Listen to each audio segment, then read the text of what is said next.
No one could handle the billionaire's 7-year-old son until a young and humble housekeeper did the impossible. Subscribe to the channel and comment where you're watching from. The sun had not yet risen when Maria woke up in her small room at the back of the brick house in the east side of Chicago. The alarm clock read 5 in the morning, but she had already been awake for at least 20 minutes, watching the drips from the ceiling fall directly into a blue plastic basin. The rhythmic sound of the water falling had become a kind of metronome for her anxious thoughts. "Today is the day," she murmured to herself, getting out of the twin bed she shared with her younger sister Jessica, who was 16. The girl was still sound asleep, her hair spread across the pillow and her cell phone clutched in her hand. Even without credit, she maintained the habit of sleeping with the device nearby. Maria walked over to the small cracked mirror nailed to the wall and looked at her reflection. At 25, she bore the serenity of someone who learned early to find strength in adversity. Her large, expressive brown eyes contrasted with her tan skin, which bore the marks of the sun from weekends spent helping her mother sell treats at the neighborhood market. Her hands, rough from constant work, told the story of someone who was never afraid to get dirty to achieve her goals. Her curly hair was tied in a simple bun, and she wore her best outfit, a pair of black synthetic pants and a long-sleeved white blouse, both bought on sale at a downtown store. It wasn't luxury, but it was impeccable. Maria always knew that first impressions were crucial, especially for a woman like her who needed to prove her worth at every opportunity. "Maria, are you really going to work at that mansion of the rich?" Jessica's sleepy voice broke the silence of the room. "Yes, I am, Jess. And it's not the mansion of the rich. It's the residence of the Smith family. I need you to treat me with respect, even if I'm just a housekeeper." Jessica sat up in bed, rubbing her eyes. "Sorry, sis. It's just, I don't know. I'm afraid you might get hurt there. Those rich families are weird. Mrs. Johnson from the bakery said they've already changed housekeepers 3 times just this year." Maria sighed, sitting on the edge of the bed. "Look, Jess, I know you worry about me, but I need this opportunity. The salary is almost double what I was making at Mrs. Johnson's house, and with the benefits, I can help John stay in college and still have some left over for us here at home." John was the youngest brother, 22 years old, studying civil engineering at a private university in Oak Park. He was the pride of the family, the first Smith to enter college. Maria had taken on the responsibility of funding his studies after their father lost his job in construction 2 years ago. Since then, she had been working as a cleaner in various homes, saving every penny to keep her brother's dream alive. "But Maria—" Jessica hesitated, playing with a strand of her hair. "And your dreams? You always said you wanted to have your own family, get married, have kids." The question hit Maria hard. It was true. Since she was little, she dreamed of building a family, having her own house, seeing her children grow up with opportunities she never had. But reality had taken care of postponing those plans indefinitely. At 25, she felt time was passing too quickly, and she was still in the same place, taking care of other people's families while her own life took a back seat. "My dreams will have to wait a little longer, Jess. First, I need to make sure you all have a better future." In the kitchen, Mrs. Smith, mother of the 3 children, was already preparing breakfast. A 52-year-old woman with grey hair, always tied in a low bun. She had calloused hands from decades of cleaning houses and cooking for wealthy families in the West Side. Her face carried the wisdom of someone who had seen a lot in life, but also the bitterness of dreams that never came true. "Good morning, my daughter.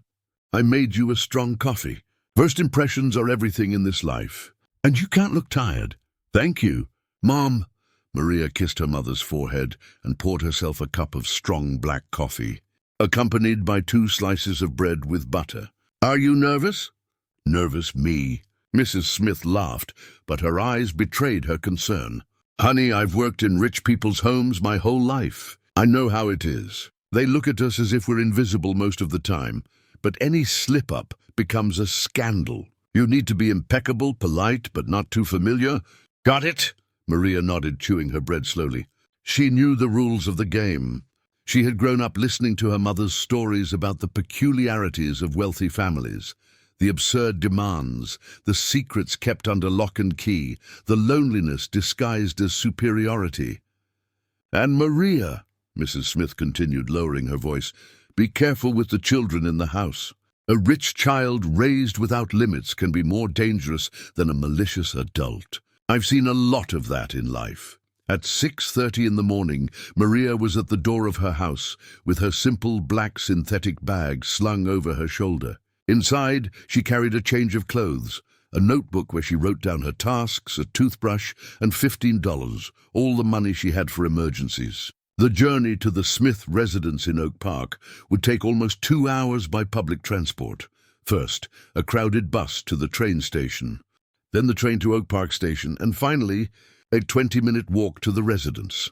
Maria was well acquainted with this route. She had made the journey the previous week when she was called for the interview that would change her life. On the bus, she watched the city waking up through the window. Street vendors were already positioned at strategic points, shopkeepers opening their doors, workers like her rushing to catch their transport.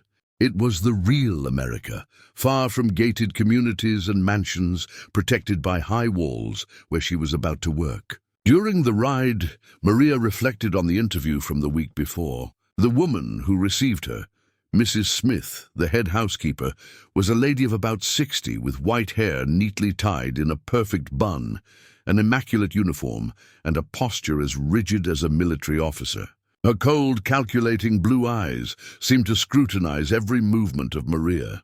"Do you have experience with difficult children?" Mrs. Smith had asked, flipping through the simple resume Maria had prepared. "I have experience with children, yes.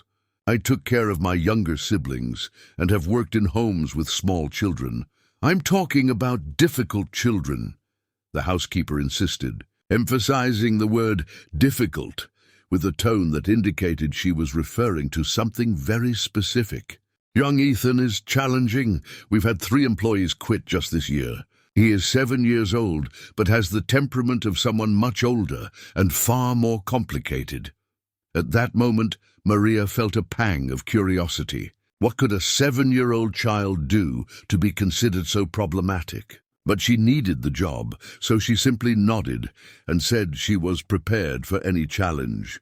Now, walking down Maple Street towards number 847, Maria observed the mansions around her, each one more imposing than the last, with huge gardens, garages for multiple cars, high walls, and sophisticated security systems. It was a world completely different from hers, where the value of a square foot probably equated to what her family earned in several years. The Johnson family's residence stood out even in that ostentatious setting. An ornate black iron gate led to a circular driveway, where a marble fountain flowed continuously. The neoclassical house had 3 stories and was painted in an elegant cream color, with golden details on the window frames. Maria took a deep breath, adjusted her blouse, and rang the bell. Within seconds, a camera moved in her direction, and she waved discreetly. The gate opened automatically, and she walked along the cobblestone path to the side door, where she had been instructed to go. Mrs. Smith was waiting for her at the service entrance. With the same serious expression from the interview, "On time, that's good. Come, I'll show you the house and explain your duties." And so, with her heart racing and a mix of anticipation and nervousness, Maria Johnson crossed the threshold that would lead her into a world where she would discover that sometimes the greatest riches are hidden in the hearts most in need of love. Mrs. Smith led Maria through hallways that seemed straight out of a home decor magazine. The Carrara marble floor reflected the natural light pouring in through the enormous windows, creating an atmosphere that was both majestic and cold. The walls were adorned with paintings by renowned artists.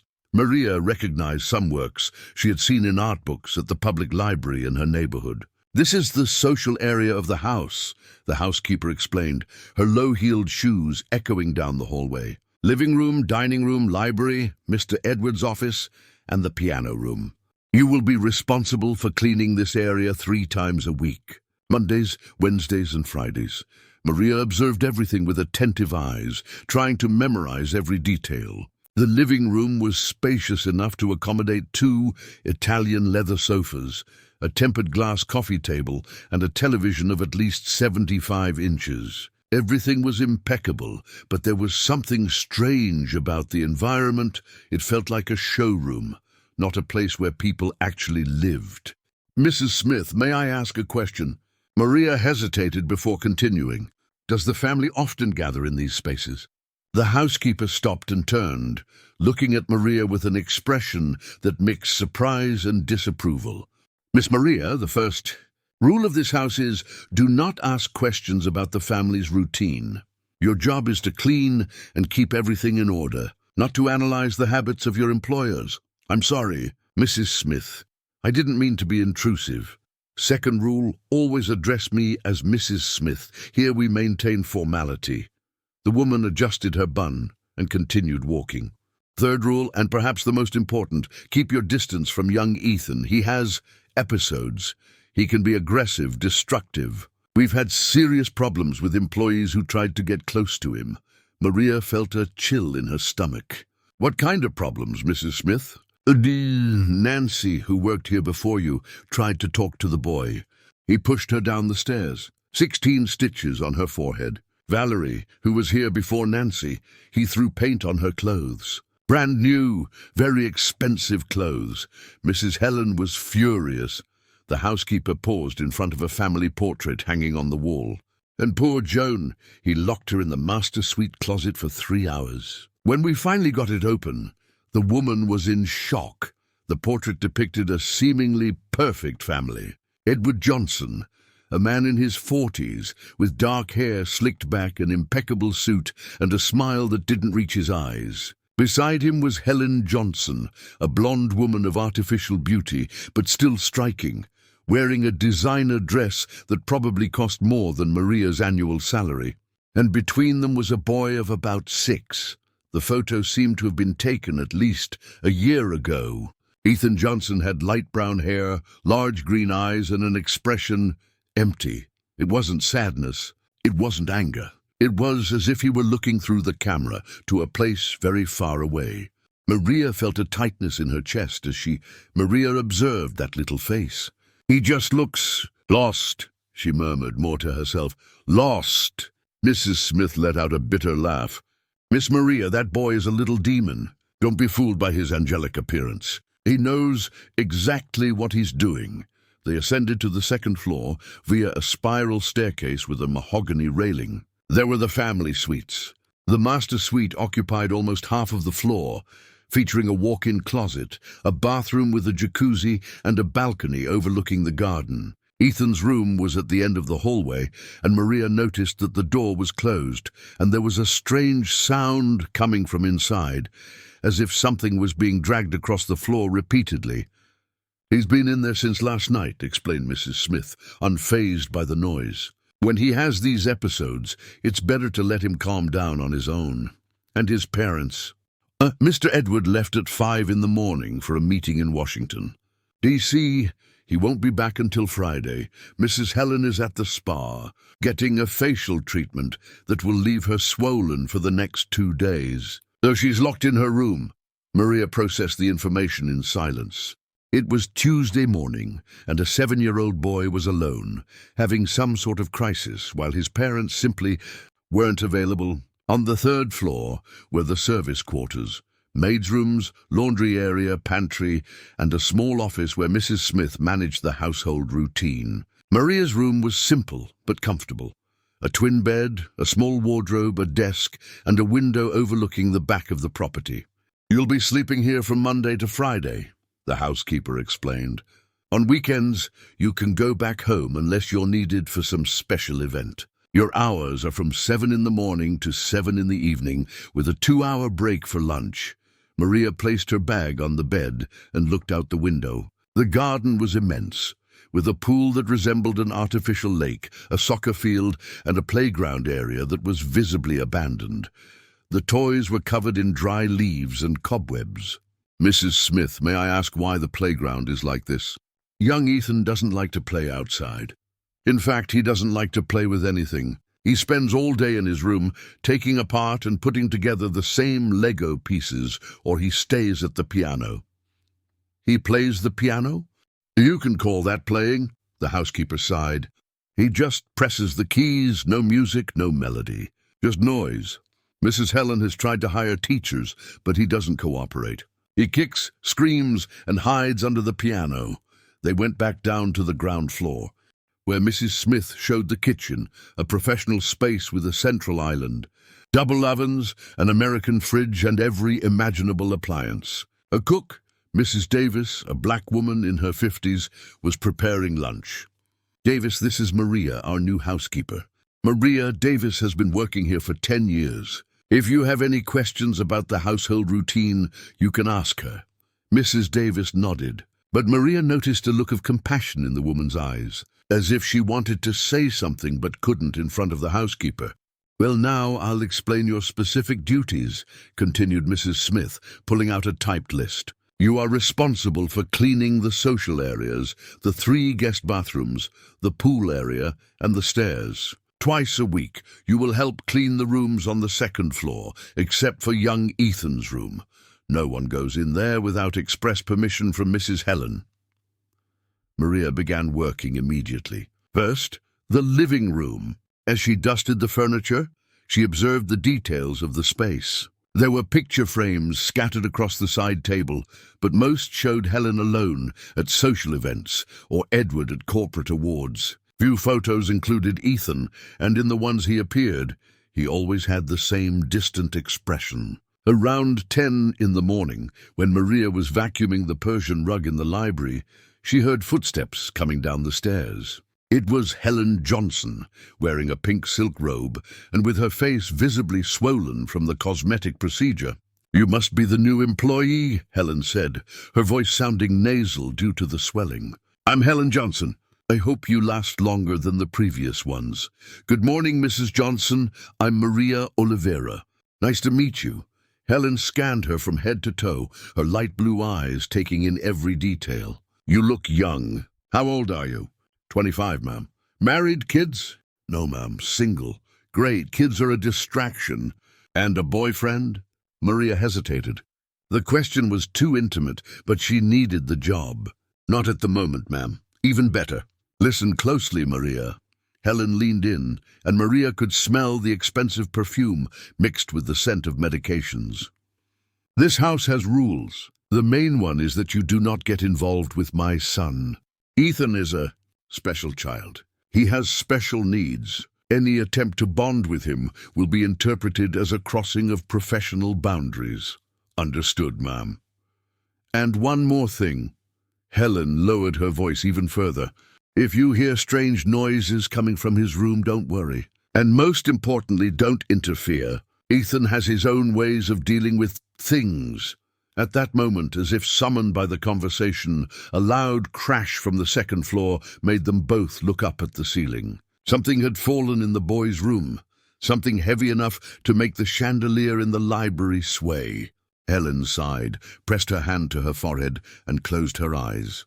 He must have knocked over the bookshelf again. It happens at least once a week. Aren't you going to check if he's okay? Maria asked, unable to hide the concern in her voice. Helen opened her eyes and stared at her with coldness. Maria, you just started working here. I suggest you focus on your own duties and let me take care of my son. The employer left the library, leaving Maria alone with the echo of the thunder still reverberating in the house. She looked up at the ceiling again, wondering what was happening up there with that boy who seemed to be asking for help in the only way he knew how. And it was at that moment that Maria made a decision that would change not only her life, but the life of that entire family. She would not just clean that house. She would find out what was behind those walls of indifference and somehow find a way to reach the heart of that lost child. During the first few days, Maria established a meticulous routine. She woke up at 6 in the morning, took a quick shower in the small staff bathroom, and went down to the kitchen, where Mrs. Davis always had coffee ready. The cook had become her only ally in the house, a woman of few words, but with a watchful eye and a generous heart. "Girl, you need to be careful with that boy," Mrs. Davis murmured on the third morning, as she served steaming black coffee in a simple white porcelain mug. "He's not bad, really. It's just, I don't know, he always seems angry about something we can't see." Maria stirred the sugar into her coffee, watching the crystals dissolve slowly. "Mrs. Davis, you've worked here for 10 years. What was he like when he was younger?" The cook looked around to make sure they were alone and leaned over the counter. "Ethan was a calm baby, you know. He slept well, ate well. But when he started talking around 2 years old, it was like he realized that no one was really listening. That's when he started to scream. First, just when he was hungry or tired. Then for anything. And now? Now he hardly speaks anymore. Only when he gets really upset. Then he screams until he's hoarse." Mrs. Davis lowered her voice even more. "Last week he screamed for 3 hours straight." 3 hours, Maria!"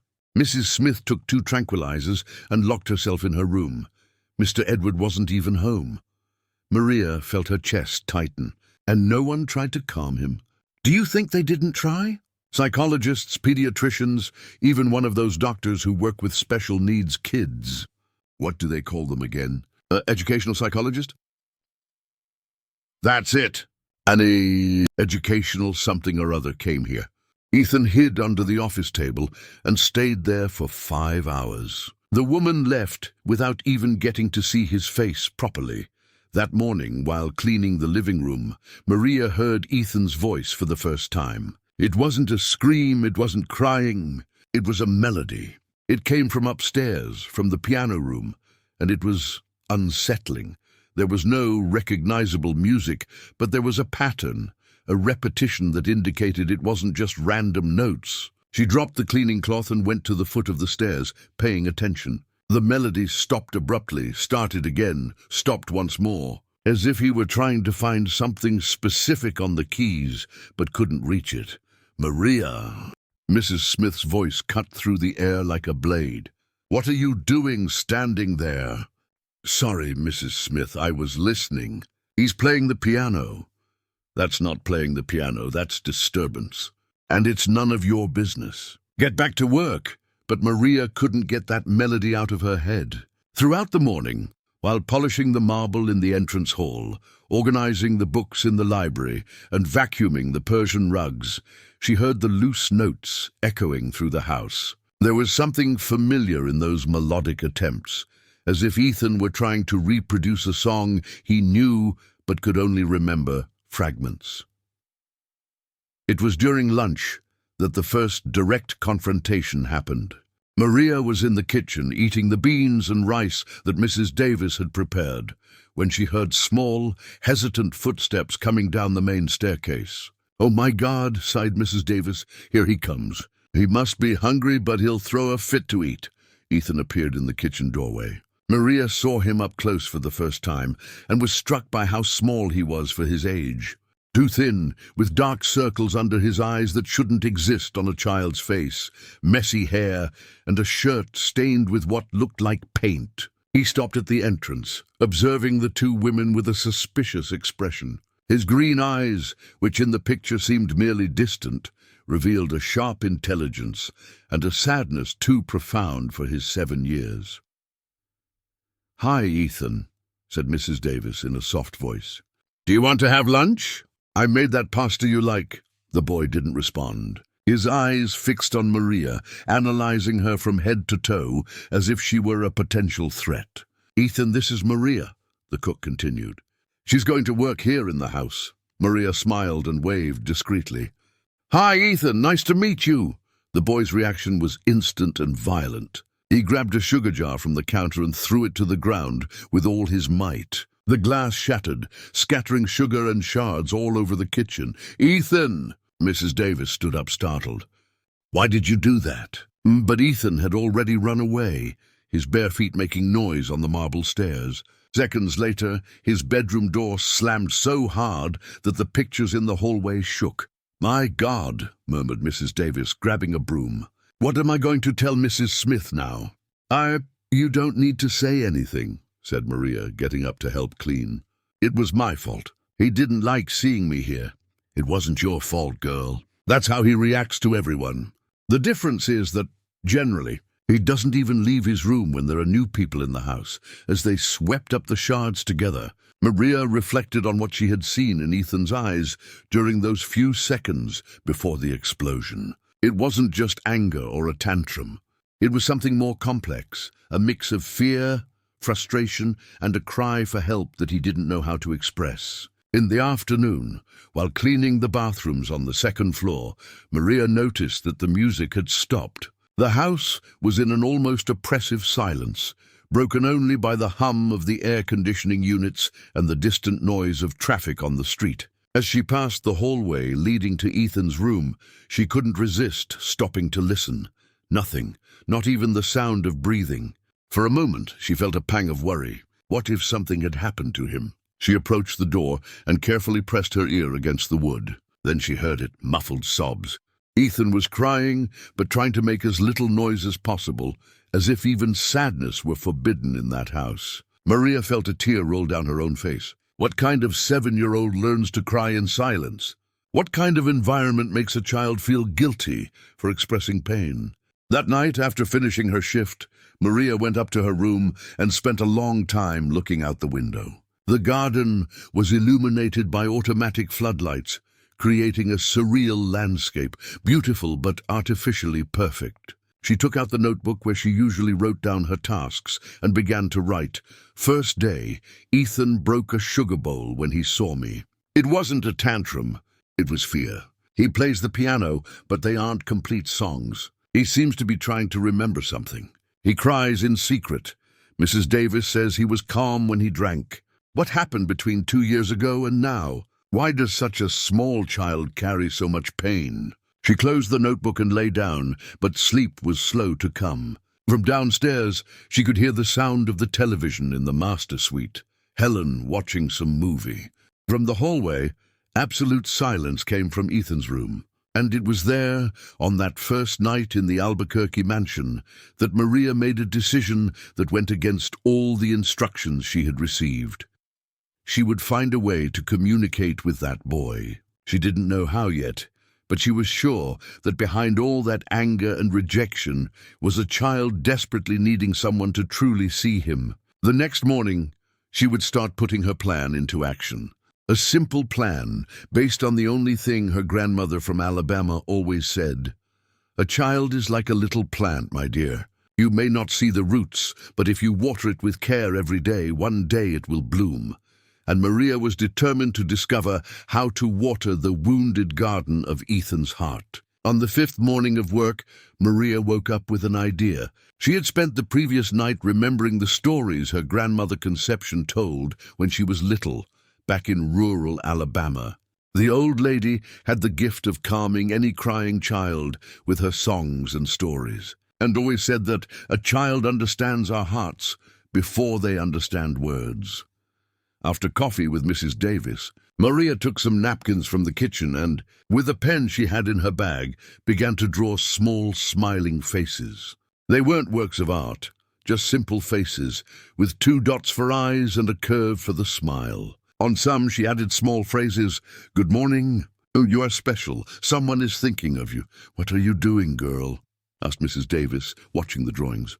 "An attempt," replied Maria, putting the napkins in her cleaning bag. "My grandmother always said that sometimes we need to plant the seed of friendship before we expect it to sprout." Throughout the morning, while cleaning the house, Maria strategically left the small napkins in places she knew Ethan frequented. One at the foot of the stairs, another on the doorframe of the piano room, a third on the library table, discreet places, but where he would surely find them. Around 10 o'clock, while vacuuming the second-floor hallway, she heard Ethan's bedroom door open. She pretended to be focused on her work, but watched through the reflection in the hallway mirror as the boy came out of his room barefoot, wearing a navy blue pajama that was too big for him. Ethan walked to the stairs and stopped. He looked at the napkin with the smiling face. For a few seconds he stood still, just observing the paper. Then, to Maria's surprise, he picked up the napkin, looked around to make sure no one was watching, and tucked it into his pajama pocket. Maria's heart raced. It was a start. During lunch, Mrs. Davis commented on something that caught her attention. Today, Ethan ate better. He finished all the pasta and even asked for more juice. I haven't seen him eat like that in a while. Do you think he's feeling better? Maria asked, trying to sound casual. I don't know, but I swear I heard him humming this morning. Very softly, but it was a melody. I don't know where he got that from. In the afternoon, while organizing the books in the library, Maria found something that made her stop everything she was doing. Between the pages of a classical music book, there was a folded napkin. But it wasn't one of the ones she had drawn. This one had a drawing made by a child. Shaky lines, but clearly intentional. A house with a window, and in the window, a small figure looking out. Maria felt her eyes fill with tears. Ethan had responded to her message. Somehow, with that simple drawing, he was saying that he had seen her, that he understood her attempt at communication. That night, she prepared a different surprise. Maria grabbed some napkins and drew a sequence. First, a sad face, then the same face looking less sad, and finally, a completely happy face. Underneath the last one, she wrote, "Everyone deserves to be happy." The next morning, Friday, something unexpected happened. Ethan was cleaning the living room when he heard footsteps on the stairs. He came down to the ground floor, something he rarely did during the day. He was wearing a green t-shirt and denim shorts, and for the first time, his hair was combed. He stopped at the entrance of the living room and watched Maria work. She felt his gaze but continued dusting the furniture, trying not to seem threatening. After a few minutes, Ethan slowly approached. "Why do you draw those things?" His voice was low, almost a whisper, but clear enough for Maria to hear. She stopped cleaning and turned to him, careful not to make any sudden movements. "Because I think everyone needs a smile once in a while, especially when they're sad." Ethan studied her with his intense green eyes. "Do you think I'm sad?" The question was both simple and complex. Maria could feel that this was a crucial conversation, and the wrong answer could destroy any progress they had made. "I think you feel a lot of things at the same time, and sometimes it's hard to understand what we're feeling, right?" Ethan nodded slowly. "Sometimes I get angry, but I don't know why. That's normal. Everyone gets angry sometimes. The important thing is to find a way to let that anger out without hurting ourselves or others." "How?" Maria thought for a moment. "Well, you like music, right? I hear you playing the piano." Ethan's face immediately closed off. "I can't really play the piano, I just press the keys. But you make melodies. I listen. They're beautiful." "They're not. My mum said it's just noise." Maria's heart broke upon hearing that. "Your mum is wrong. Music doesn't have to be perfect to be beautiful. Sometimes the most beautiful music comes from the heart." Ethan watched her in silence for a long moment. "Can you sing?" "A little. My grandma taught me some songs when I was little. Can you sing one for me?" Maria looked around, making sure they were alone. Then, with a soft voice, she began to hum a song that her grandma Betty used to sing during tough nights. "Little bird in the cage made a little hole, flew, flew, flew, and ended the suffering." Ethan was mesmerized. His eyes were fixed on Maria's face, and for the first time she saw something different in his gaze. Curiosity, interest, maybe even a little peace. "Is that song about a little bird that was trapped?" he asked when she finished. "Yes, about a little bird that found a way to be free." Ethan thought about that for a moment. "Sometimes I feel like a bird in a cage." The sincerity of his confession made Maria crouch down to his level. "And would you like to find your little hole to fly?" Before Ethan could answer, Helen's voice echoed through the house. "Ethan, where are you? Your tutor is here." The boy immediately changed his posture. His shoulders tensed, his face closed off, and the defensive expression returned. "I have to go," he murmured, and ran toward the stairs. Maria stood in the living room, still processing the conversation. It had been an opening, a genuine moment of connection. Ethan had lowered his defenses and allowed her to see a glimpse of the vulnerable child behind all that anger and rejection. That late afternoon, as she was leaving to spend the weekend at home, Maria found something that made her smile.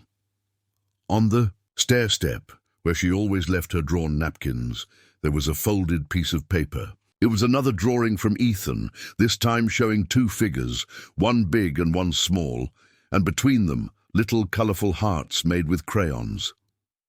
On the bus back to the east side of Chicago, Maria carefully tucked the drawing into her bag. She knew there was still a long way to go, but something had changed that week. Ethan had started to trust her, and more importantly, he had begun to open up. When she got home, she found her family gathered in the small living room. John was there on his break from college. Jessica was doing homework at the dining table, and Mrs. Smith was sewing a blouse. "How was your week, my daughter?" her mother asked, looking up from her sewing. "Different," Maria replied, taking off her shoes. "Very different from what I expected." "Are the clients very demanding?" John asked. Maria thought about the question. How could she explain that the biggest challenge wasn't the clients, but a 7-year-old boy carrying more pain than should be possible for someone so small? "They're complicated," she finally said, "but there's a child there that I think I can help." "Be careful, Maria," warned Mrs. Smith, knowing her daughter well. "Don't get too involved with other people's families. You've learned that." But Maria knew it was too late for that advice. She was already involved. She had seen the look in Ethan's eyes when he asked if he could find his little hole to fly, and she knew she couldn't just pretend it was just another job. That night, she wrote in her notebook, "First real conversation with Ethan. He feels like a bird in a cage. Helen calls his music noise.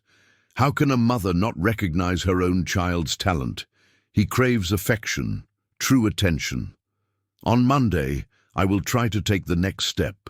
And as she wrote, Maria was already planning how to deepen the connection she had begun to build with that lost boy in his own home. Monday arrived with a light rain that gave the mansion's garden a melancholic look. Maria woke up earlier than usual, eager to reconnect with Ethan, whom she had met the previous Friday. Over the weekend, she had thought a lot about their conversation and prepared a small surprise. In her bag, besides cleaning supplies, she carried a small sketchbook she had bought at a dollar store nearby and a box of used colored pencils that Jessica had donated. It wasn't much, but it was all her circumstances allowed. "Good morning, Mrs. Davis," she greeted the cook, who was preparing the morning coffee. "Good morning, dear. You seem different today, more cheerful." Maria smiled as she poured herself a cup of black coffee. "Something interesting happened on Friday. Ethan talked to me." Mrs. Davis nearly dropped the cup she was holding. "Talked? Really talked? With words?" "With words. He asked me why I draw on napkins and even asked me to sing a song." "My goodness!" The cook crossed herself. "Maria, in 10 years working here, I've never seen that boy talk to any staff member, never. The most he does is point to food when he wants something." "That's right, and he told me that sometimes he feels like a bird in a cage." Mrs. Davis's face fell. Poor thing. It's true. Locked in that room all day without friends, without affection from his parents. What kind of life is that for a child?" They were interrupted by the entrance of Mrs. Smith, who arrived with her usual military posture and an even more serious expression than usual. "Maria, I need to speak with you. Last night Mrs. Johnson called me. She said she saw you talking to Ethan on Friday." Maria's stomach dropped. "Yes, Mrs. Smith. He approached me and started the conversation. I didn't force any situation." "It doesn't matter who started it. You were clearly instructed to keep your distance from the boy. Mrs. Johnson is furious. She said Ethan spent the whole weekend asking about you, wanting to know when you would come back." Mrs. Davis interrupted. But that's good, isn't it? The boy finally showed interest in something. Davis, don't get involved in this, Mrs. Smith cut in sharply. Maria, you're on thin ice. One more situation like this and you'll be fired. Understood? Understood, Mrs. Smith. But inside, Maria was torn. How could it be wrong for a child to finally show interest in socializing? How could it be harmful for Ethan to want to talk to someone? After Mrs. Smith left, Mrs. Davis approached and whispered, Girl, I don't know what you did, but that boy was different over the weekend. On Saturday, he came down to the kitchen and stood at the door, looking at the spot where you usually sit.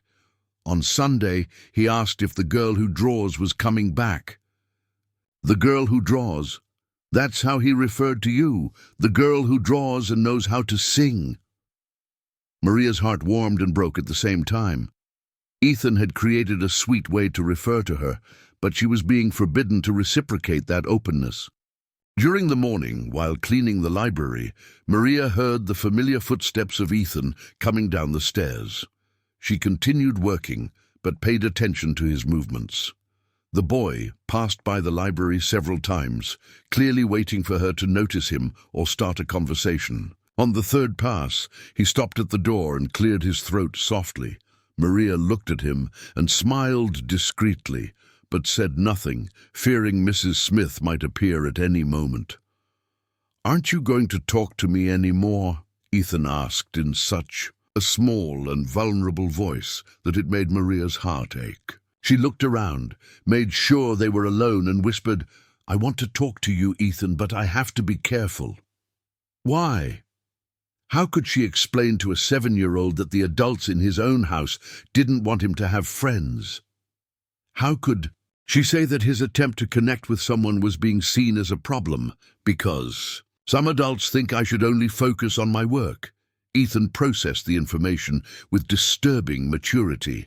My mom doesn't want me to talk to you, does she? The direct question caught Maria off guard. Why do you think that?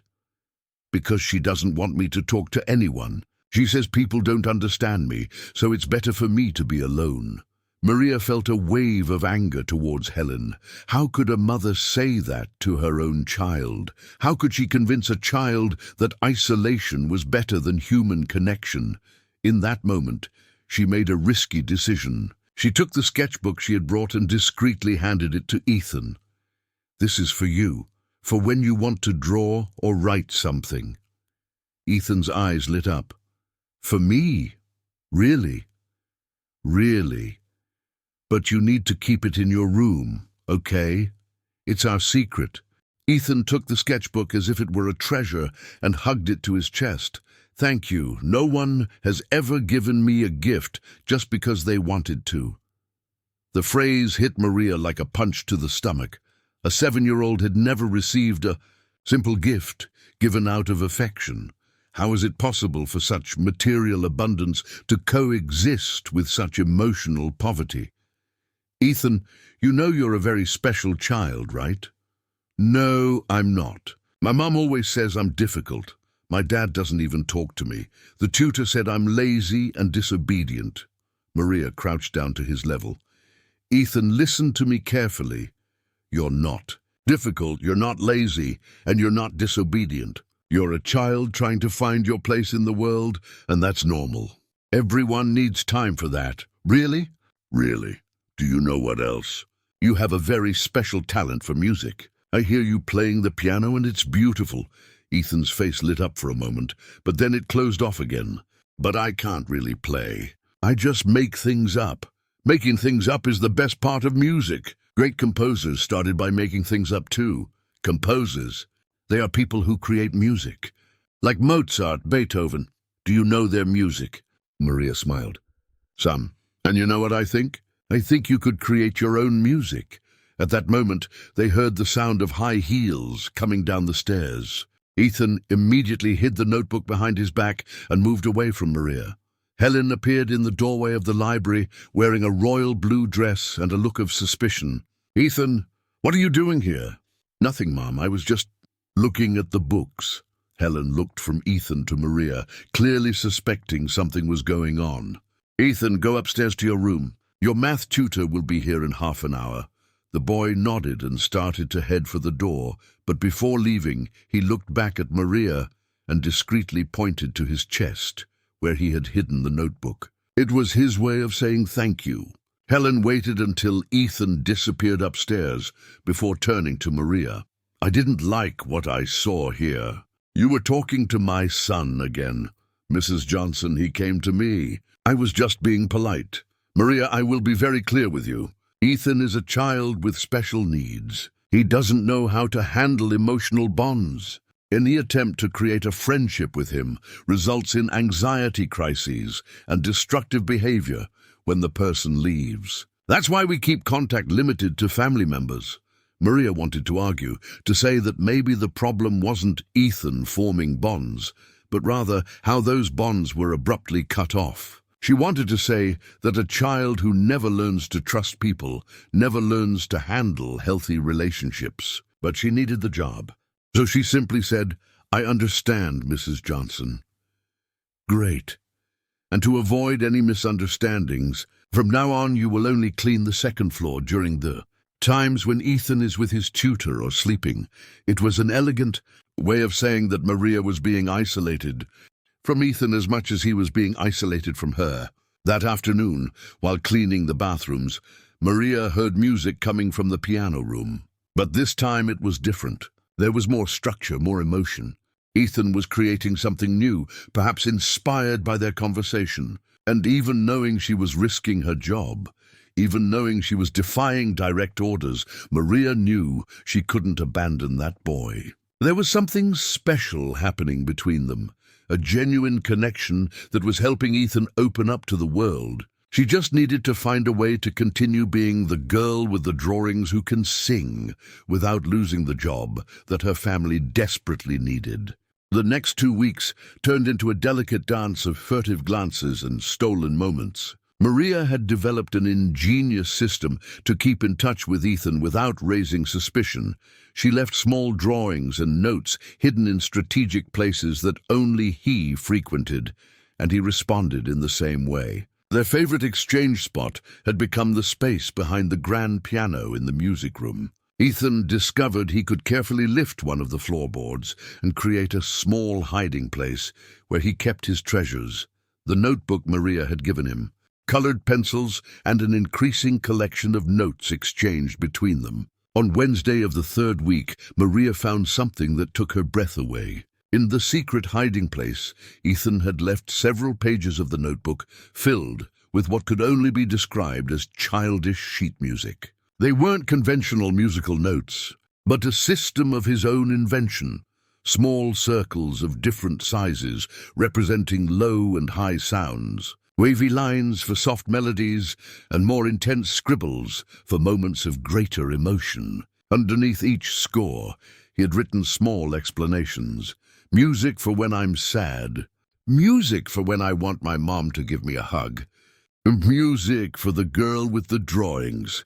Maria had to sit on the floor of the piano room to contain her emotions. Ethan had not only created his own musical system, but he was also using music to express feelings he couldn't communicate in any other way. That afternoon, she left a special response in the hiding place, a drawing of herself sitting at the piano, with musical notes floating in the air, and beside it, the words, "Your music is the most beautiful I've ever heard."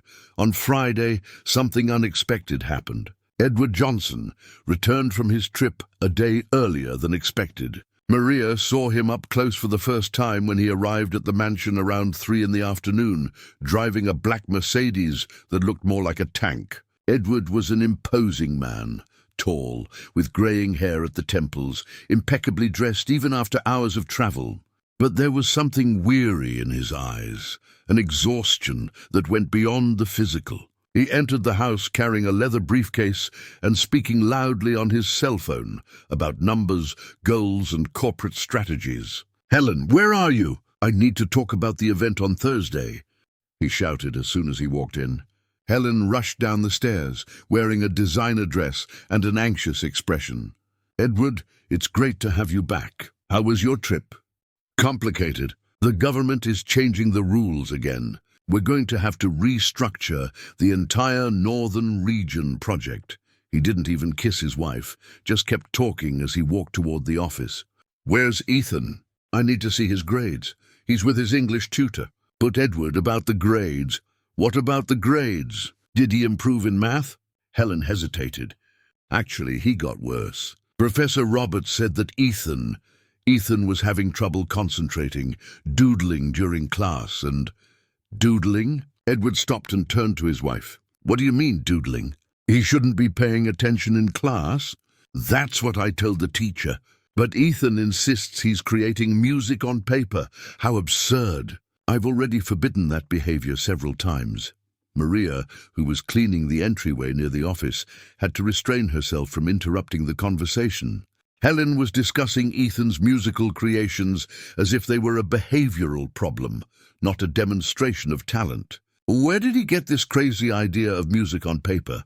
Edward entered the office and tossed his briefcase onto the table. It must be someone's influence.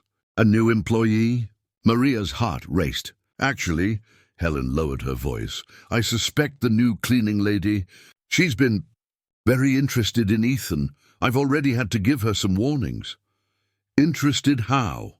Talking to him, giving him excessive attention. You know how sensitive Ethan is to these things. Any unusual stimulation and he gets agitated. Edward sighed heavily.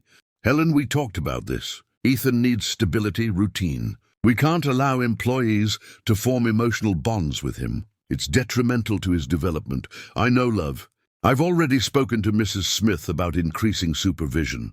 Maria felt the ground open beneath her feet. They were talking about Ethan as if he were a problem to be managed, not a child to be loved.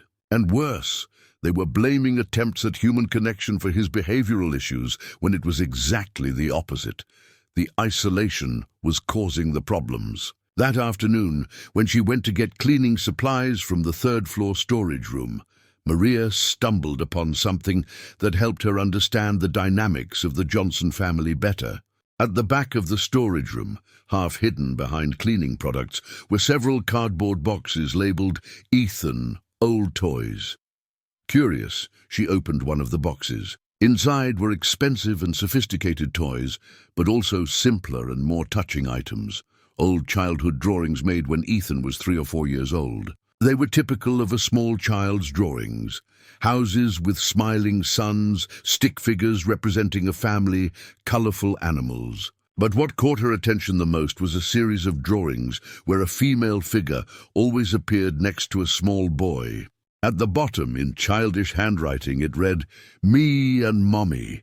The drawings showed the two playing, laughing, hugging. It was evident that there had been a time when Ethan and Helen had a close relationship. What had happened for that connection to be lost? At the bottom of the box, she found something even more revealing, an old photo of Helen with baby Ethan. The woman in the photo had a completely different expression from the Helen Maria knew. She was younger, obviously, but mainly she looked happy, genuinely happy. She was holding Ethan in her lap, and they were both laughing as if they were playing. Maria tucked the photo into her pocket. She didn't know why, but she felt that image was important. By the end of the afternoon, as she was finishing cleaning the last bathroom, she heard a heated discussion coming from the office. Edward and Helen's voices were raised. "Edward, I can't take it anymore. That boy is impossible. Today, he refused to do his English homework, and when I insisted, he started banging on the table and shouting. Helen, you need to be firm. Ethan is testing the limits. Testing the limits. He's hysterical.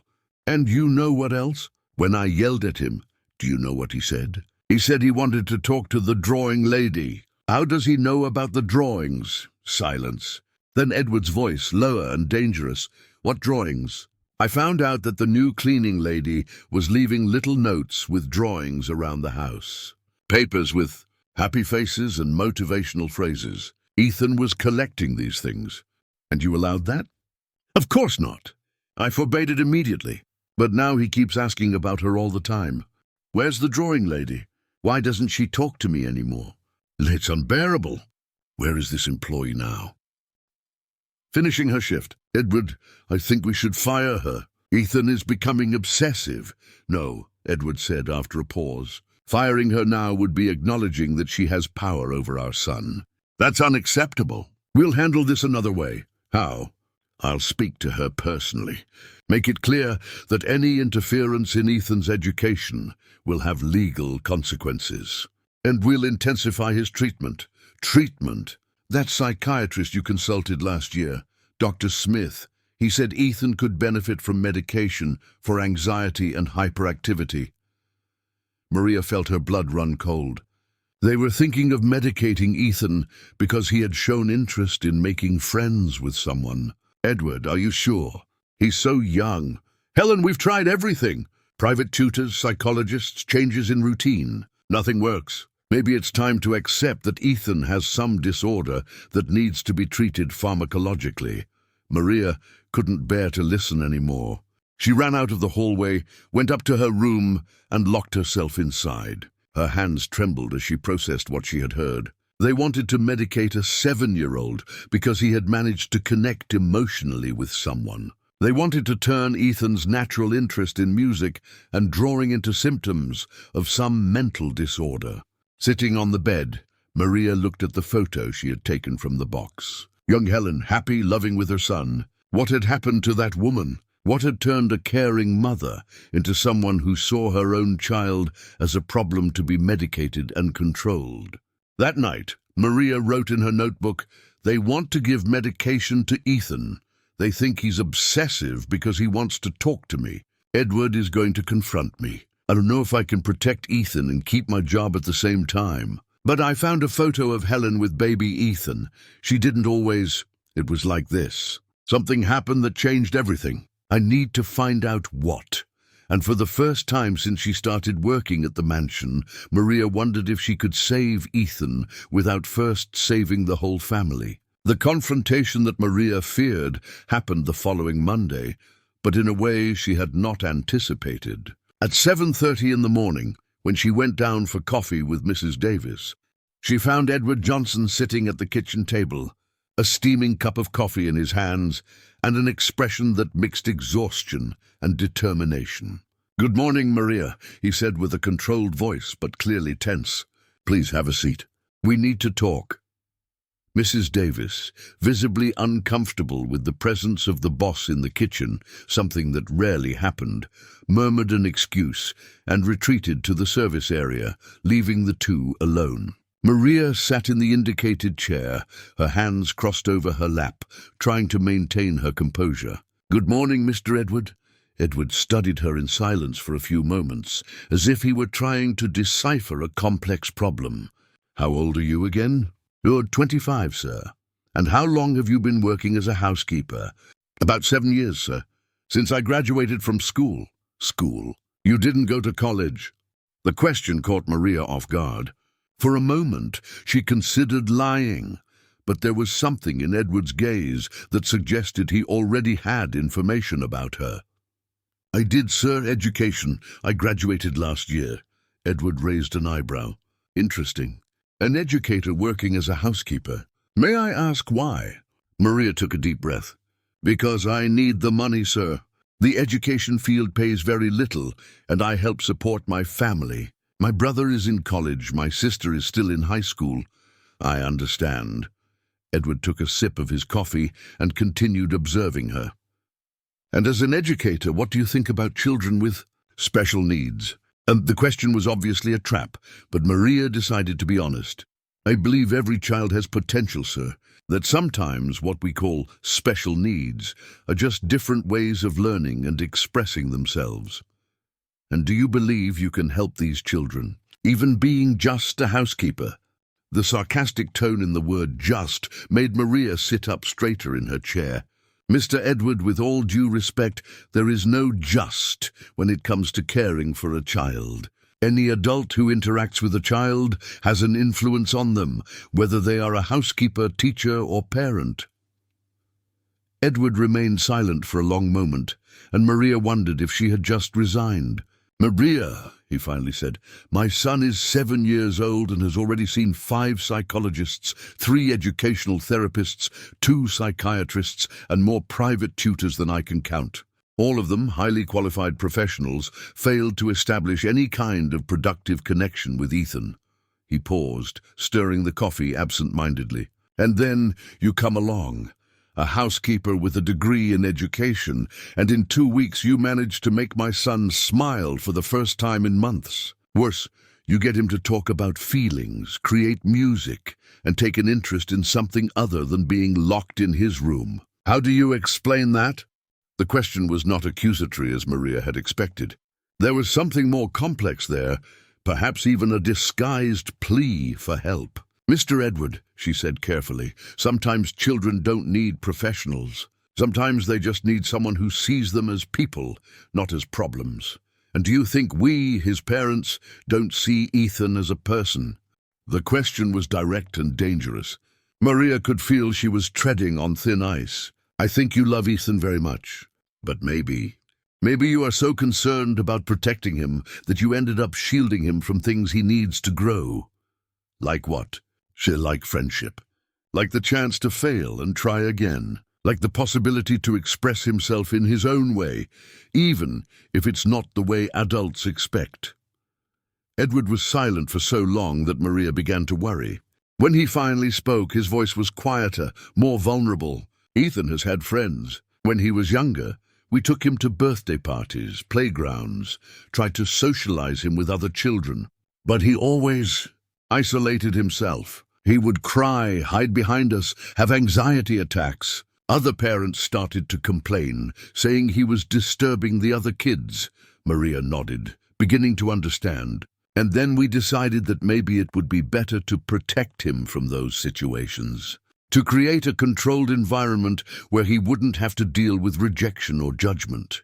But Mr. Edward, Maria said gently, isolation is not protection. It's imprisonment. The phrase echoed in the kitchen like a bell. Edward put the cup down on the table with more force than necessary. Do you think we are imprisoning our son? I think you tried so hard to protect him from pain that you ended up protecting him from life. Edward abruptly stood up and walked to the window that overlooked the garden. You know what the problem is, Maria? Ethan is not just an introverted child.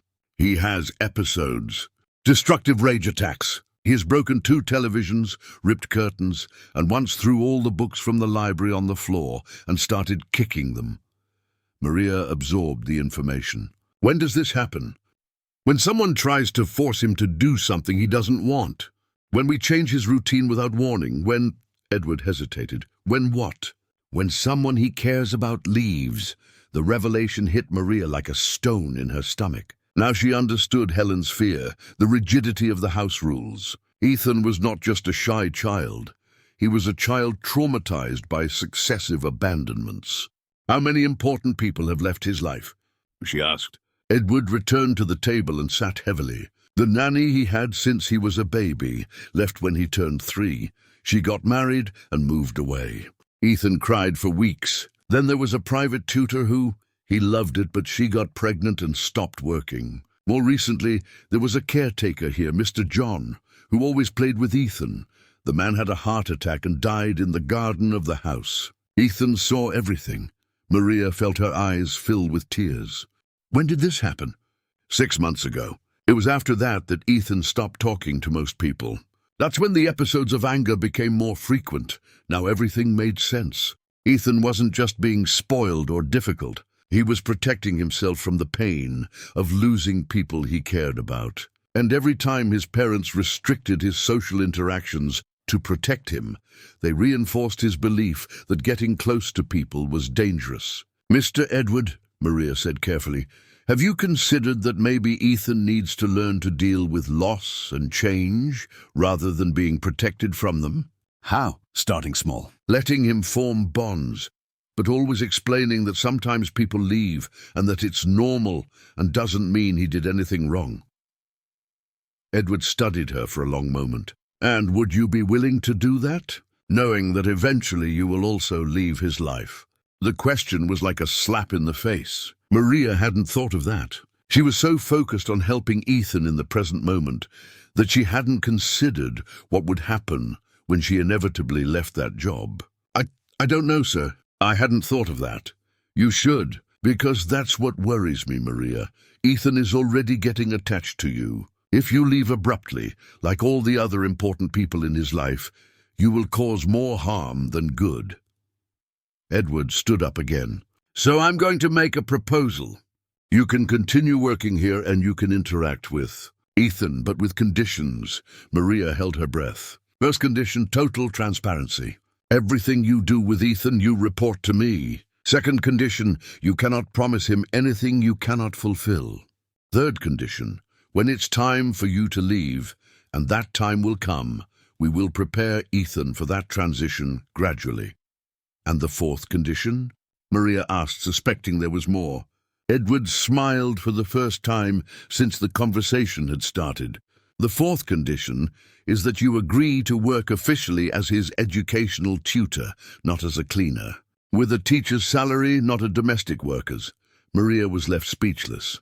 Mr. Edward, I don't know what to say. Say yes or no. But know that if you say yes, you will be taking on the responsibility of helping a very hurt boy trust the world again. And that won't be easy. Maria thought of Ethan, his shy smile, the musical drawings he created, the way his eyes lit up when someone really paid attention to him. I accept, Mr. Edward, but with one condition of my own. Edward raised an eyebrow. What? That you also participate in the process. Ethan doesn't just need to learn to trust the world. He needs to learn to trust his family. Edward was silent for a long moment, then extended his hand. We have a deal, Maria. May God help us.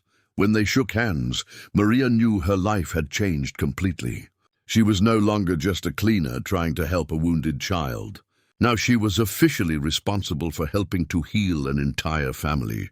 The transformation in the household dynamics began immediately. Edward called a family meeting that very afternoon, something that apparently hadn't happened in months. Helen came down to the living room with a confused and slightly irritated expression, clearly not understanding why her husband had called both her and Ethan for an important conversation.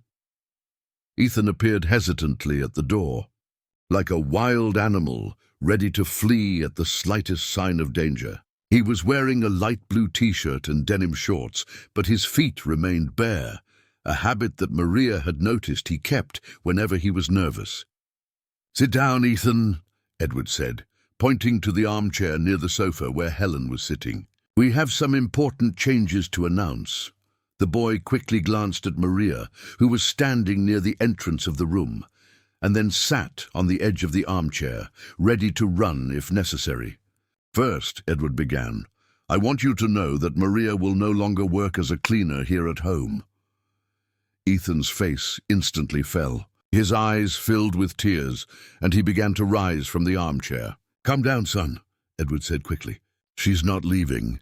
In fact, it turns out we discovered that Maria has a degree in education, and we decided to hire her as your educational tutor." Ethan paused mid-movement, processing the information. "Tutor? That means," Maria explained, stepping closer, "that my job now is to help you learn new things, explore your talents, and do activities that you enjoy." Helen, who had been silent until then, finally exploded. "Edward, you can't be serious.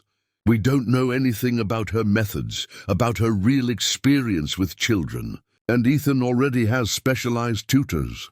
"Helen," Edward said with a firmness that Maria had not seen before, "the specialized tutors are not working.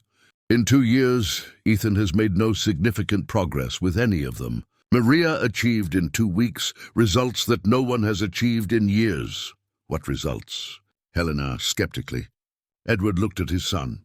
"Ethan, can you tell your mom about your musical creations?"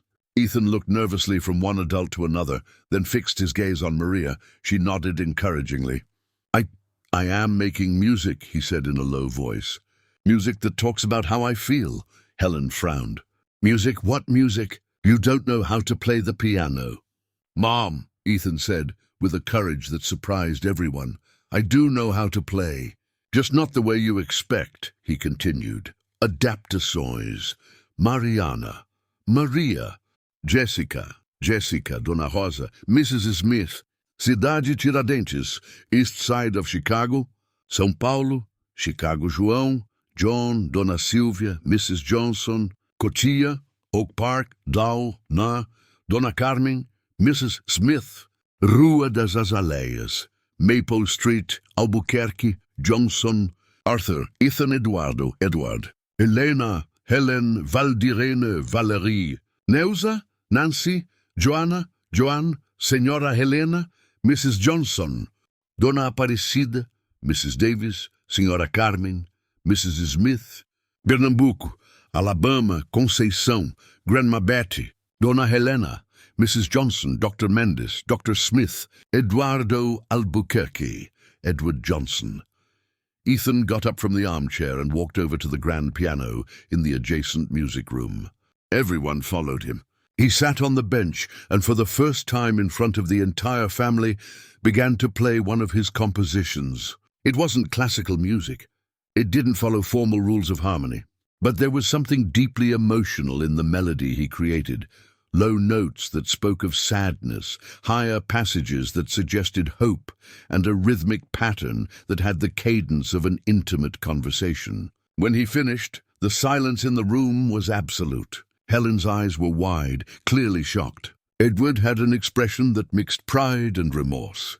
Ethan, Helen said, her voice choked, This is beautiful. Since when do you do this? Always, Ethan replied, still seated at the piano. But you always said it was just noise. The phrase cut through the air like a blade. Helen covered her mouth, clearly realizing the impact of her previous words. Son, I didn't know. I thought you were just banging on the keys aimlessly. I had a purpose, Ethan said, turning to face her. I was trying to tell you how I felt. But you didn't listen. Maria saw Helen swallow hard, struggling against tears that threatened to fall. Ethan, Edward said, approaching the piano, can you teach us to listen, to understand your music? The boy looked at his father with a surprised and hopeful expression. Do you really want to learn? We do, Edward said, and for the first time Maria heard genuine emotion in his voice. We want to very much. In the following days, Maria structured a completely new routine for Ethan. Instead of formal math and English classes that he hated, she created integrated activities that combined music, art, and academic learning. In the mornings, they did musical math. Ethan learned fractions through musical notes, addition and subtraction through measures. In the afternoons, they explored sound geography. Each country had a rhythm, each city a melody that he created based on the characteristics of the region. But the most important was the emotional diary that Ethan began to keep. Every late afternoon, he would write or draw about how he felt, and then create a small piece of music to accompany the emotion. It was a safe way for him to process feelings without exploding into fits of anger. Helen, initially resistant to the changes, began to take an interest in the process when she noticed that Ethan was calmer and more communicative. One afternoon, Maria found her at the door of the music room, watching secretly as Ethan explained the difference between a happy song and a hopeful song.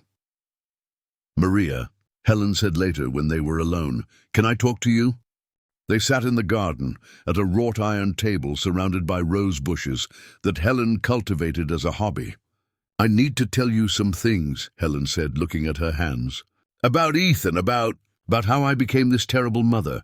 Mrs. Johnson, you are not terrible. You are learning like all of us. Helen shook her head. You don't understand. I wasn't always like this. When Ethan was a baby, we were very close. I sang to him. We played together.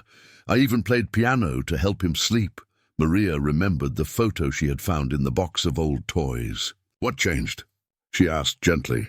The pressure, Helen said, her voice breaking. When Ethan started to grow up, Edward became obsessed with the idea of him being exceptional. He wanted him to be the smartest, the most talented, the best at everything. And I went along with it. She paused, wiping away a tear that insisted on falling. We started putting Ethan in classes for everything. Formal piano, English, Mandarin, tennis, swimming. He was 3 years old, and his schedule was busier than ours. And when he started to resist, to cry, to throw tantrums, we thought he was being spoiled. And then we sought specialists who told us that Ethan had social adaptation difficulties and needed rigid structure. We stopped playing with him and started treating him like a project to be fixed. Helen covered her face with her hands. Maria, I haven't sung to my son in over 4 years. 4 years? And I only realized that when I heard you humming to him last week. Maria reached out and touched Helen's arm. But you can start again. It's never too late to reconnect with your son. Do you think? After everything I've done. Ethan still loves you, Mrs. Johnson. I see it in his drawings. He always includes a female figure that represents you. And in his emotional diaries, he writes that his greatest song would be a song to hug his mother. Helen then began to cry for real, tears of relief and regret that she had repressed for years. Maria, can you teach me? Teach me to be my son's mother again? I can try, Mrs. Johnson, but the one who will really teach is Ethan. We just need to give him space to show who he really is. That night, something changed in the Johnson household. For the first time in years, Helen entered Ethan's room at bedtime. Ethan, she said, sitting on the edge of the bed, can you teach me one of your songs? The boy looked at her with surprise and suspicion. Why? Because I'm sorry for not listening before. And because I would like to learn my son's language. Ethan was silent for a long moment, then sat up on the bed. I can sing a song I made about you, he said shyly. I would love to hear it. And there, in the dark of the room, Ethan sang to his mother a simple yet moving melody about a mother trying to find her way back to her son's heart. When he finished, Helen hugged him for the first time in months. I love you, Ethan, and I will spend the rest of my life learning to show this the right way. It was the beginning of a new family. 3 months after the transformation in the family dynamic, the Johnson mansion had become a completely different place. The oppressive silence that once dominated the hallways had been replaced by sounds of life, laughter coming from the music room, lively conversations during dinner, and the piano playing melodies that the entire family now recognized and appreciated. Maria, officially established as Arthur's educational tutor, had developed a unique teaching method that respected the boy's learning style. The old study, once a formal and intimidating environment, had been transformed into a discovery lab where musical instruments coexisted with books, where maps decorated the walls alongside scores created by Arthur, and where the traditional table had given way to a flexible space with cushions on the floor and easels for painting. But the real change was in the people. Arthur had flourished in a way that even Maria found impressive.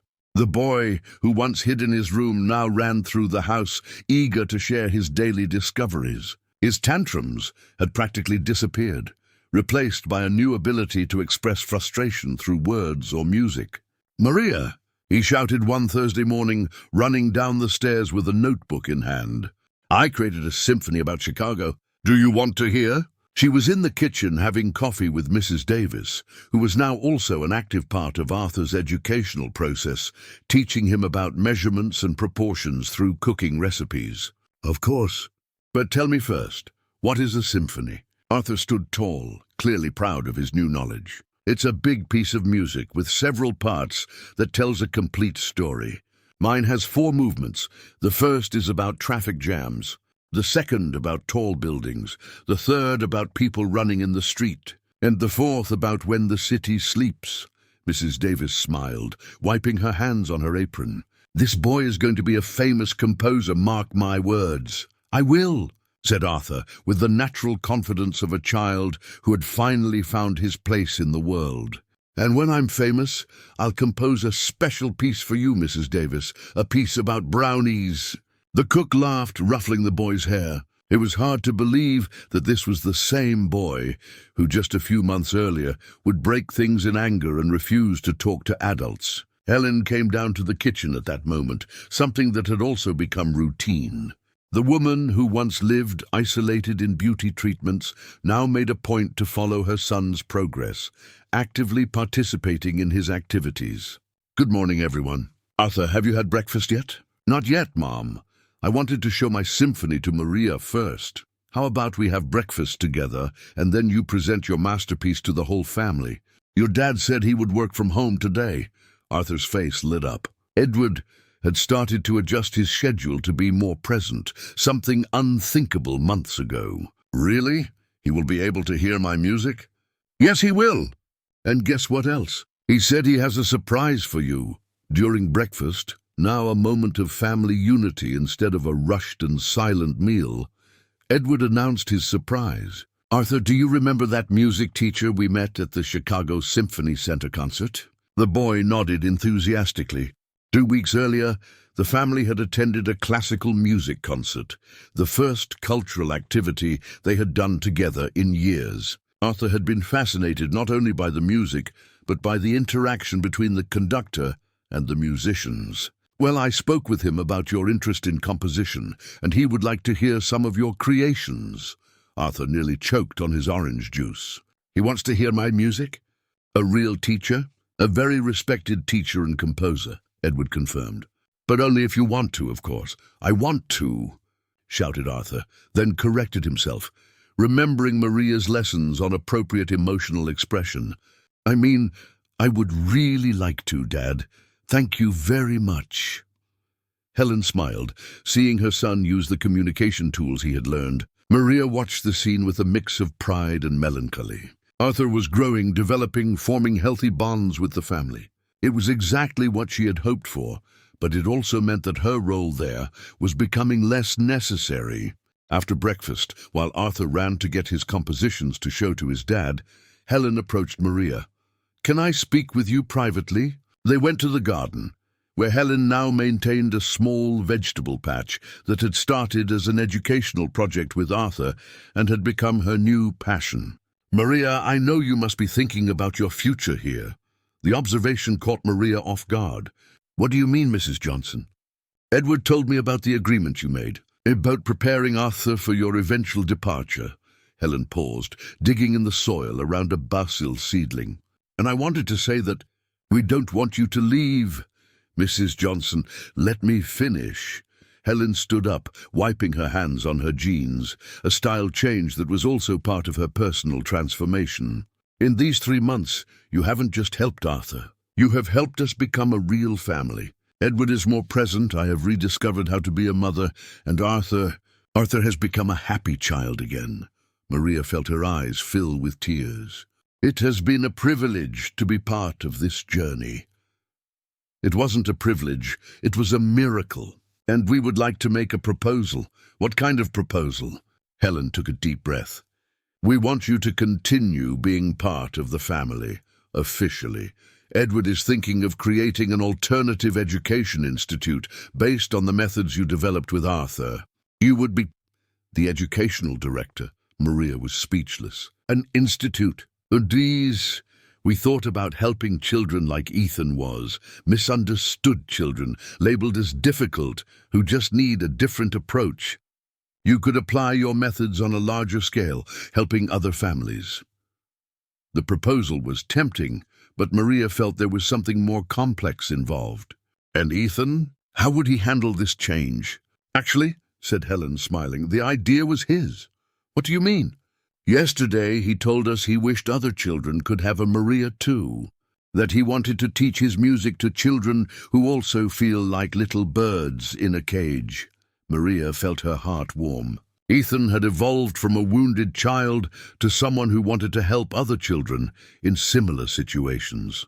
And there's more, Helen continued. Ethan suggested that he could be a teacher's assistant at the institute. He wants to teach emotional music to other children. At that moment, Edward appeared in the garden, with Ethan by his side. Maria, the boy said, running up to her. My dad told me about the institute. Will you accept, please? Edward joined the group. Maria, I know this is an important decision. You would have complete pedagogical autonomy, a salary commensurate with your qualifications and responsibilities, and the chance to truly make a difference in the lives of many children. Ethan tugged at the sleeve of Maria's shirt. And would you still be my friend, even when I grow up? The boy's simple question was what decided everything for Maria. She knelt down to be at his level. "Ethan, I will always be your friend. Growing or not growing, working here or anywhere else. Some friendships are forever. So will you accept?" Maria looked at the family around her. Edward with his newfound ability to show affection, Helen with her rediscovered motherhood, Ethan with his regained confidence and joy. "I accept," she said, immediately being enveloped in a group hug. 6 months later, the Free Bird Institute, the name chosen by Ethan, opened its doors in a renovated mansion in Lincoln Park. The methodology developed by Maria, based on the integration of arts, emotions, and academic learning, began to attract the attention of educators from all over the country. Ethan, now 8 years old, had become a small celebrity in the world of alternative education. His compositions were used as examples of how children can express complex feelings through art, and he himself gave simple lectures to other educators, explaining how music had helped him find his little spot to fly. But perhaps the greatest transformation was in Maria herself. The young woman who had arrived at the mansion just looking for a job to support her family had discovered her true vocation, not just teaching children, but helping entire families reconnect through love and understanding. One afternoon, while watching Ethan teach a shy girl to express anger through dissonant chords on the piano, Maria reflected on the journey that had brought them to this point. It had all started with small drawings on napkins, the old lunchboxes of a northeastern grandmother, and the belief that every child deserved to be seen and heard. Now dozens of impossible children were discovering their own ways to fly. And best of all, Maria had finally found her own family, not through blood ties, but through bonds of love and shared purpose. The little bird had found not only its spot in the cage, but had discovered that it could help other little birds fly too. 2 years after the opening of the Free Bird Institute, Maria was in her office in the Lincoln Park mansion, reviewing the students' progress reports when she heard a familiar knock at the door. It was the code that Ethan had invented. 3 quick knocks, a pause, 2 slow knocks. "Come in, Maestro Ethan," she said, using the affectionate nickname that had emerged when the boy, now 9 years old, began conducting small choirs of children from the institute. Ethan entered the office with a mysterious expression, carrying a leather folder that he had received as a gift from his paternal grandfather, the same man who, months earlier, had become one of the Institute's greatest supporters after witnessing his grandson's transformation. "Maria, I need to talk to you about something very important," he said, sitting in the chair in front of the desk, with a seriousness that made Maria smile. "Of course. What is it about?" Ethan opened the folder and pulled out several sheets of lined paper filled with musical notes and colorful drawings. "I finished," he said, his eyes shining with emotion. "Finished what?" "The Symphony of the Lost and Found Family." Maria felt her heart race. Ethan had mentioned this project a few times in the past months, but she didn't know he was working on it so seriously. "Tell me about it." Ethan organized the scores on the desk, his movements careful and deliberate like a true composer. "There are 5 movements," he began, pointing to each section. "The first is called The Silent House. It's about how our house was before you arrived. It has many low notes without harmony, like people living in the same place but not really talking." He turned the page, showing the second movement. "This one is The Encounter, when you arrived and started leaving the little drawings. The music starts small, with a simple melody, but grows as I learn to trust you." Maria watched the musical notes, impressed by the complexity of the compositions. Ethan had developed a unique notation system, combining traditional symbols with his own drawings that represented specific emotions. "The third movement," Ethan continued, clearly excited, "is The Storm. It's about when everything got difficult. When my mom and dad were figuring out how to be real parents. When I was learning to trust people without being afraid they would leave. And the fourth? The Garden Blooms," Ethan said, smiling. "It's about when our family learned to be happy together. It has beautiful harmonies, with all the instruments playing together, but each one with their own melody. And the fifth movement." Ethan hesitated for a moment, then looked directly into Maria's eyes. Flying together. It's about the Institute, about all the families we've helped, about how love can multiply when we share it with others.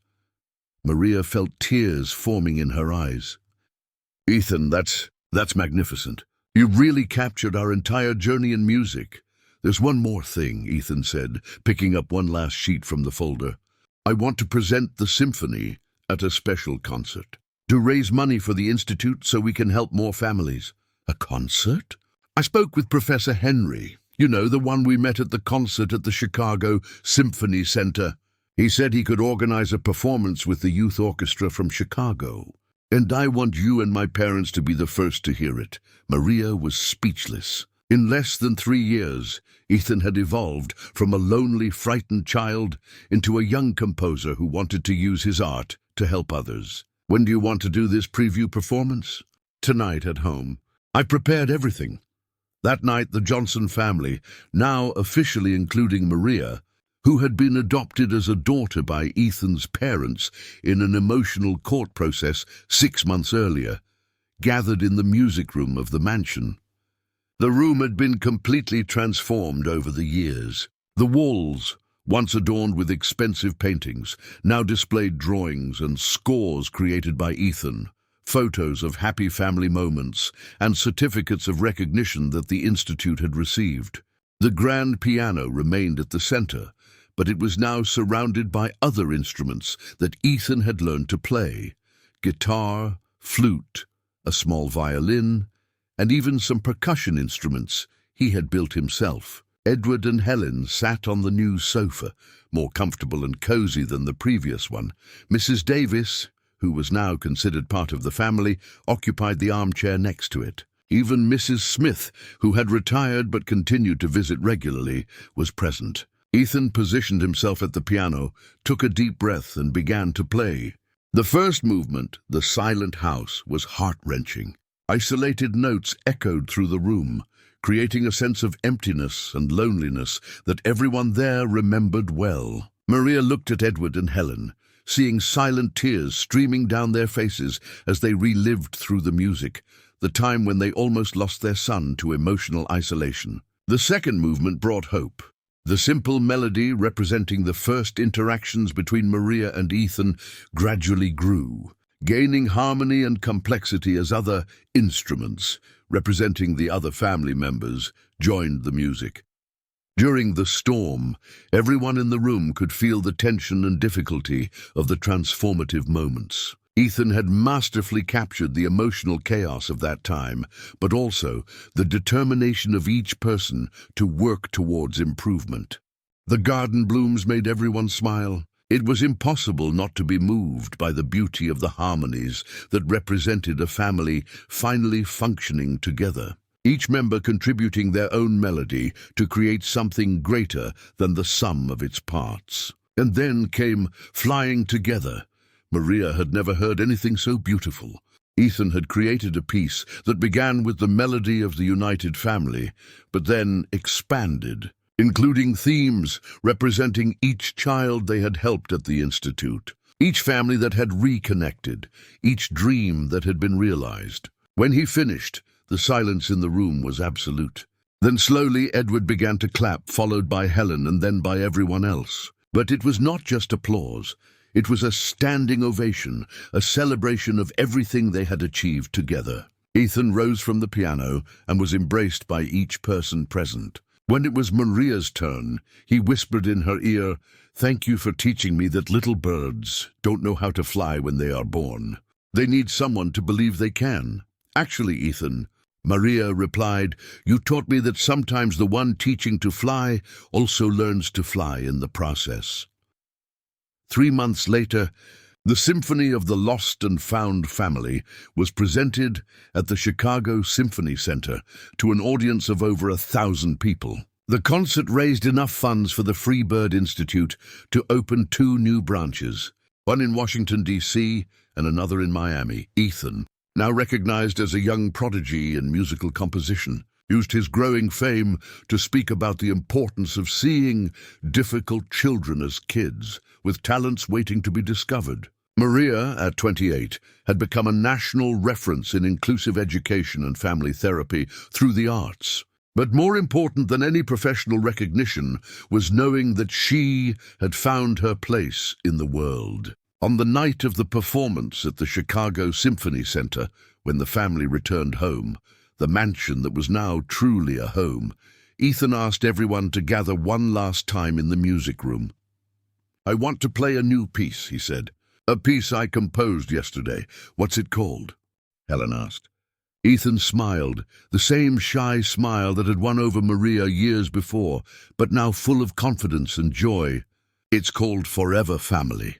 And as he played, Maria looked around the room, seeing people who had become her greatest treasures. Edward, who had learned that being a father was more important than being a successful businessman. Helen, who had rediscovered the joy of being a mother. Ethan, who had transformed his pain into art and his art into hope for other children. And the entire network of love and support they had built together. The young woman who had once arrived at the mansion just looking for a job to help her family had found much more than that. She had found her calling, her chosen family, and the certainty that love, true love, knows no boundaries of social class, money, or blood. She had found her own little place to soar, and she discovered that flying was even more beautiful when shared with the people you love. Please give a thumbs up, subscribe to the channel, turn on the notification bell, and if you watched until now, comment "I watched until now" and share your thoughts on this story. Oh, and don't forget to watch the next video that appears on the final screen. It's going to be very exciting.